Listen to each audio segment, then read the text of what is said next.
அகிலத்தின் அன்பான சொந்தங்களுக்கு இனிய வணக்கம். உலகின் இன்றைய முக்கிய செய்திகளோடு இணைந்திருக்கின்றீர்கள். சிரியாவில் ஆசாத்தினுடைய ஆட்சி கவிழ்க்கப்பட்டதை அடுத்து ரஷ்யாவுக்கு பின்னடைவு ஏற்பட்டிருப்பதாக உக்ரைன் தெரிவித்துள்ளது. சிரியாவில் பசார் ஆசாத்தின் ஆட்சி கவிழ்க்கப்பட்டதை அடுத்து அந்நாட்டில் நிலை கொண்டிருந்த ரஷ்ய படையினர் அங்கிருந்து வெளியேற தொடங்கியிருப்பதாக தகவல் வெளியாகியுள்ளது. உக்ரைனிய புலனாய்வு தகவல் வெளியிட்ட அறிக்கையின்படி கிளர்ச்சியாளர்கள் படை டமாஸ்கஸை கைப்பற்றியதை அடுத்து சிரியாவிலிருந்து ரஷ்யா தனது இராணுவத்தை படிப்படியாக வெளியேற்றத் தொடங்கியிருப்பதாக குறிப்பிட்டுள்ளது.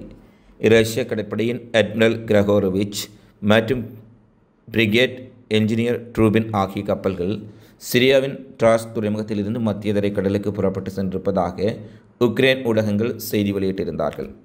அதே நேரத்தில் ரஷ்ய இராணுவம் கிமெமிம் விமான தளத்திலிருந்து மீதமுள்ள ஆயுதங்கள் மற்றும் உபகரணங்களை அகற்றி வருவதாகவும் கூறப்பட்டது.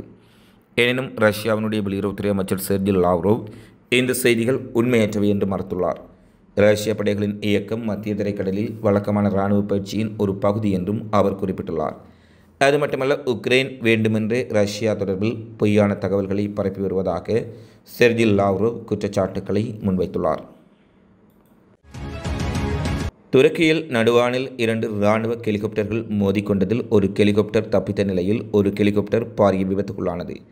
இந்த விபத்தில் 5 வீரர்கள் சம்பவ இடத்திலேயே உயிரிழந்திருப்பதாகவும் ஒருவர் காயமடைந்த நிலையில் மருத்துவமனையில் சிகிச்சைக்காக அனுமதிக்கப்பட்ட நிலையில் சிகிச்சை பலனின்றி உயிரிழந்திருப்பதாக துருக்கி ஊடகங்கள் செய்தி வெளியிட்டுள்ளன. தென்மேற்கு மாகாணமான இஸ்பர்டாவில் வழக்கமான பயிற்சியில் ஈடுபட்ட போது எதிர்பாராத வகையில் ஒன்றுடன் ஒன்று இவை மோதிக்கொண்டன. இதில் ஒரு ஹெலிகாப்டர் பாதுகாப்பாக தரையிறங்கியது. ஒரு ஹெலிகாப்டர் விபத்துக்குள்ளானது. 2 ஹெலிகாப்டர்கள் மோதிக்கொண்டதற்கான காரணம் உடனடியாக தெரியவில்லை. விபத்துக்குள்ளான ஹெலிகாப்டர் வயல்வெளியில் விழுந்து 2ஆக உடைந்ததென தனியார் தொலைக்காட்சி நிறுவனம் தெரிவித்துள்ளது. இந்த விபத்து தொடர்பில் தீவிர விசாரணைகளை நடத்தி வருவதாக துருக்கியின் போலீசார் தெரிவித்துள்ளார்கள். இந்தியாவில் ஒரே நேரத்தில் 40க்கும் மேற்பட்ட பாடசாலைகளுக்கு வெடிகுண்டு மிரட்டல் காரணமாக பல பாடசாலைகள் தற்காலிகமாக மூடப்பட்டுள்ளதாக இந்திய ஊடகங்கள் செய்தி வெளியிட்டுள்ளார்கள். நேற்றிரவும் இன்று காலையும் மின்னஞ்சல்களூடாக இந்த வெடிகுண்டு மிரட்டல்கள் விடுக்கப்பட்டதாக தெரிவிக்கப்பட்டுள்ளது. இந்திய தலைநகர் டெல்லியில் உள்ள 44 பாடசாலைகளுக்கு வெடிகுண்டு மிரட்டல் வந்துள்ளதாக டெல்லி போலீசார் தெரிவித்துள்ளார்கள். இதன் பிரகாரம் இந்திய போலீசார் இவ்விடயம் தொடர்பில் விசாரணைகளை ஆரம்பித்துள்ளதுடன் இன்று காலை பாடசாலைக்கு வந்த மாணவர்களை உடனடியாக அவர்களது வீடுகளுக்கு அனுப்பி வைத்து விசாரணைகளை ஆரம்பித்துள்ளதாக தெரிவிக்கப்படுகின்றது. போலீஸ் அதிகாரிகளுக்கு மேலதிகமாக தீயணைப்பு வீரர்கள், வெடிகுண்டு செயலிழப்பு பிரிவினர் மற்றும் போலீஸ் மோப்பநாய்களும் பயன்படுத்தப்பட்டுள்ளதாக குறிப்பிடப்பட்டுள்ளது. கடந்த அக்டோபரில் இந்தியாவில் உள்ள பல பாடசாலைகளுக்கு வெடிகுண்டு மிரட்டல் விடுக்கப்பட்டது. பின்னர் அவை தவறான எச்சரிக்கைகள் என்பது உறுதி செய்யப்பட்டமை குறிப்பிடத்தக்கது. ஐரோப்பிய ஒன்றியம் தனது பாதுகாப்பு செலவினத்தை 10 மடங்காக அதிகரிக்க உள்ளதாக தெரிவிக்கப்பட்டுள்ளது. தற்போது பாதுகாப்புக்காக 10 பில்லியன் யூரோக்களை செலவிடும் ஐரோப்பிய ஒன்றியம் அடுத்த 7 வருடங்களில் 100 பில்லியன் யூரோக்களை செலவிட திட்டமிட்டுள்ளது. உக்ரைன் மீது ரஷ்யா நடத்தி வரும் தாக்குதல் நாளுக்கு நாள் அதிகரித்து வருவதால் முன்னெச்சரிக்கை நடவடிக்கையாக ஐரோப்பிய ஒன்றியம் இந்த தீர்மானத்தை மேற்கொண்டுள்ளதாக தெரிவிக்கப்பட்டுள்ளது. அத்துடன் இது ரஷ்யாவின் அச்சுறுத்தலை எதிர்கொள்ள மேற்கத்திய நாடுகள் ஒன்றிணைய வேண்டும் என்பதை எடுத்துக்காட்டுவதாகவும் குறிப்பிட்டுள்ளார்கள்.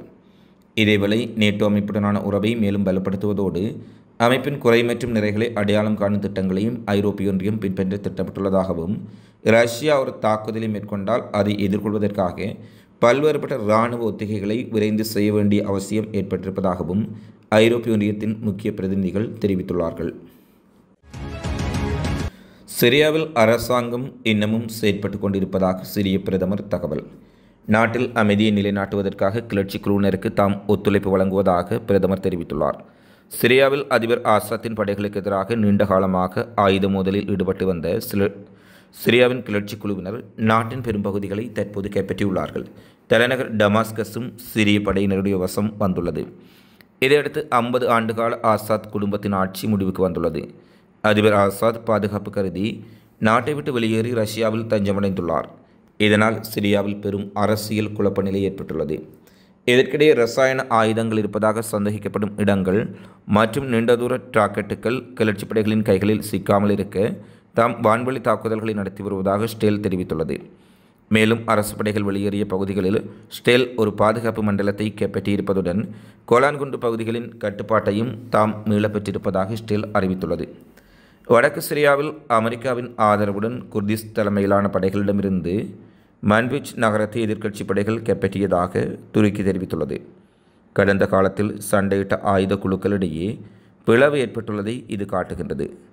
ஆசாத் நாட்டை விட்டு சென்ற பின்னர் அவரது ஆட்சியில் முக்கிய பதவிகளில் இருந்தவர்கள் மற்றும் பெரும்பாலான உயரதிகாரிகளும் வெளியேறிவிட்டார்கள். அதே சமயம் பிரதமர் முகமது காஜி ஜலாலி தொடர்ந்தும் பதவியில் நீடிக்கின்றார்.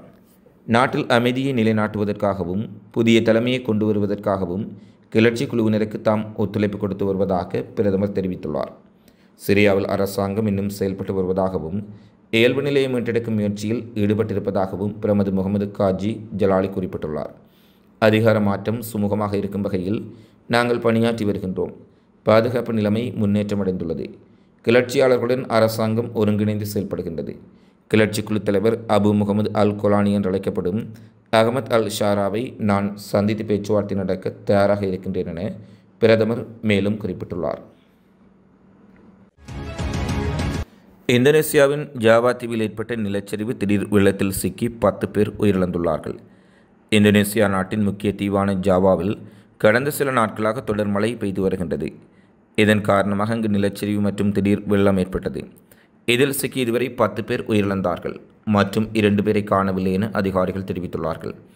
மேற்கு ஜாவா மாகாணத்தின் சுகாபூமி மாவட்டத்தில் கடந்த வாரம் பெய்த தொடர் மழையால் மலையோர குக்கிராமங்களில் மண், பாறைகள் மற்றும் மரங்கள் இடிந்து வீழ்ந்ததால் 170க்கும் மேற்பட்ட கிராமங்களில் ஆறுகள் கரைபுரண்டு ஓடுகின்றன அதிகாரிகள் தெரிவித்துள்ளார்கள். இந்த நிலச்சரிவு மற்றும் திடீர் வெள்ளம் 172 கிராமங்களை அழித்தது மற்றும் 3000க்கும் மேற்பட்ட மக்கள் தற்காலிக அரசாங்க முகாம்களில் தங்க வைக்கப்பட்டுள்ளார்கள்.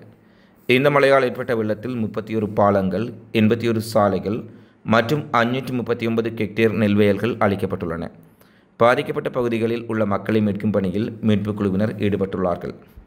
கடந்த மாதம் இந்தோனேசியாவின் வடக்கு சுமாத்ரா மாகாணத்தில் பெய்த கனமழையால் ஏற்பட்ட நிலச்சரிவு மற்றும் திடீர் வெள்ளத்தில் சிக்கி 27 பேர் வரை உயிரிழந்தமை குறிப்பிடத்தக்கது.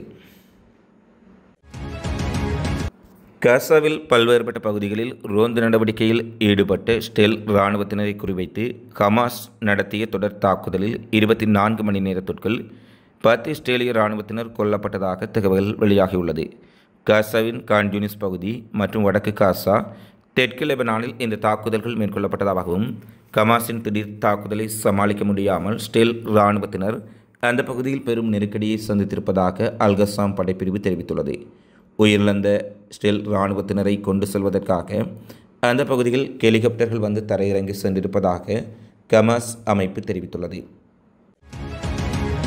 சிரியாவில் அல் ஆசாத்தின் ஆட்சி வீழ்ச்சியடைந்ததற்கு பாலஸ்தீன குழு ஹமாஸ் எதிர்வினையாற்றியுள்ளது. பல தசாப்த கால ஆட்சிக்கு பின்னர் ஆசாத் ஆட்சி கவிழ்ந்ததற்கு ஹமாஸ் அமைப்பு சிரிய மக்களுக்கு வாழ்த்து தெரிவித்துள்ளது. நாட்டில் ஒற்றுமையை பேணுவதற்கு சிரியாவின் தலைமை அமைக்க ஹமாஸ் வலியுறுத்தி இருப்பதுடன் தொடர்ச்சியாக இஸ்ரேலுக்கு எதிரான அடக்குமுறைகள் மற்றும் ஆக்கிரமிப்புகளை எதிர்த்து போராடும் பாலஸ்தீன எதிர்ப்பு இயக்கங்களுக்கும் பாலஸ்தீன விடுதலைக்கும் தொடர்ச்சியாக சிரியாவினுடைய ஆதரவை கோருவதாக ஹமாஸ் இயக்கம் தெரிவித்துள்ளது. சிரியாவில் உள்ள கிளர்ச்சி படைகள் ஈரானுக்கு எதிராக பல்வேறுபட்ட நடவடிக்கைகளை சிரியாவின் பல்வேறுபட்ட பகுதிகளில் செய்து வரும் சூழ்நிலையில் ஹமாஸ் அமைப்பு சிரியாவின் கிளர்ச்சி படைக்கு வாழ்த்து தெரிவித்திருப்பதுடன் பாலஸ்தீன விடுதலையை ஆதரிக்குமாறு கோரிக்கை விடுத்திருக்கின்றமை பெரும் பரபரப்பையும் கேள்விகளையும் மத்திய கிழக்கில் ஏற்படுத்தியுள்ளது. இத்துடன் உலகின் இன்றைய முக்கிய செய்திகள் நிறைவடைகின்றன. தொடர்ந்தும் உலக செய்திகளை உடனுக்குடன் அறிந்து கொள்ள அகில ஊடகத்தோடு இணைந்திருங்கள். இந்த காணொளி பதிவு தொடர்பிலான உங்களது மதிப்பான கருத்துக்களை தவறாமல் கமெண்ட்ஸில் பதிவிடுங்கள். நன்றி, வணக்கம்.